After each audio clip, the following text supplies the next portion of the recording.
Greater ప్రచారంలో దూసుకుపోతున్నాయి పార్టీలు. ఎవరికి వారు సవాళ్లు ప్రతి సవాళ్లతో హీట్ క్రియేట్ చేస్తున్నారు. రేపటితో ప్రచారానికి ఎండ్ కార్డ్ పడనుండడంతో వ్యూహాల్లో మునిగిపోయారు నేతలు. గ్రేటర్ అభివృద్ధి తమ వల్లే సాధ్యమని చెప్తూ ఓటర్లను అభ్యర్థిస్తున్నారు. హైదరాబాద్లో విస్తృత ప్రచారం చేశారు కాంగ్రెస్ నేతలు. పీసీసీ చీఫ్ ఉత్తమ్ కుమార్ రెడ్డితో పాటు పార్టీ ఎంపీ ఎమ్మెల్యేలు, మాజీ ఎంపీలు, మాజీ మంత్రులు ప్రచారంలో పాల్గొన్నారు. ర్యాలీలు, రోడ్ షోలు, ఇంటింటి ప్రచారంతో జనాన్ని కలిసే ప్రయత్నం చేశారు.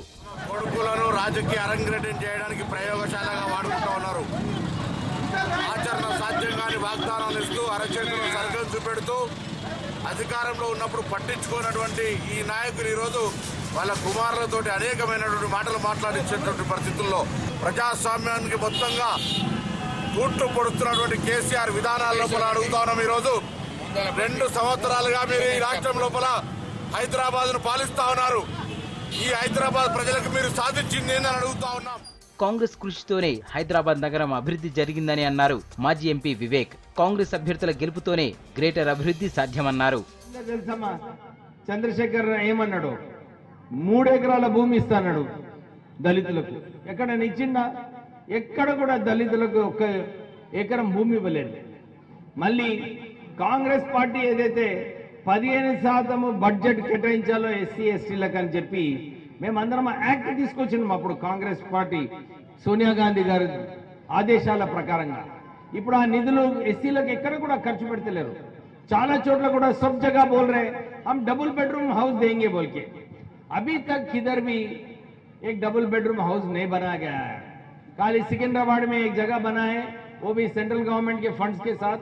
वो बता रहा है कि सब लोगों को हम लोग डबल बेडरूम हाउस देंगे बोल के. హైదరాబాద్ అన్ని రంగాల్లో అభివృద్ధి చెందాలంటే టీఆర్ఎస్కే ఓటేయాలన్నారు మంత్రి కేటీఆర్. గచ్చిబౌలి ఎల్ఎన్టీ టవర్స్ లో అపార్ట్మెంట్ వాసులతో ముఖాముఖి కార్యక్రమంలో పాల్గొన్నారు కేటీఆర్. అపార్ట్మెంట్ వాసులకు ఎలాంటి ఇబ్బంది లేకుండా చూస్తామన్నారు. So we are very conscious, we are very cognizant of what needs to be done in Hyderabad. When we brought out our manifesto, we brought it out with a very, very clear intent. We cannot be making tall claims, we cannot be making promises that cannot be fulfilled, because after all, in 3 years we have to come back again and seek your mandate. Whatever we've promised is basically in line with the thoughts of the people of Hyderabad.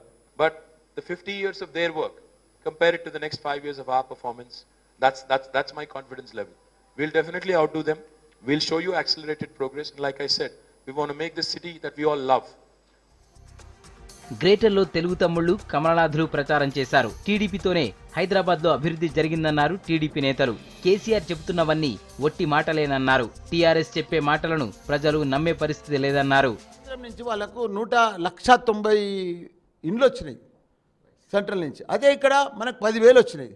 మా తర్వాత మేము కానీ, మా చంద్రబాబు నాయుడు కానీ, దత్తాత్రేయ గారు కానీ మేమందరం మళ్ళీ చేస్తే మళ్ళీ ఒక 29,000 ఇండ్లు మళ్ళీ సిటీకి వచ్చినాయి. ఎవ్వరు కూడా అడిగేటోళ్ళు లేరు. 3 సార్లు ఈయన ప్రైమ్ మినిస్టర్ని కలుస్తేందుకు పోతే అదే చంద్రబాబు నాయుడు 30 సార్లు పోయాడు.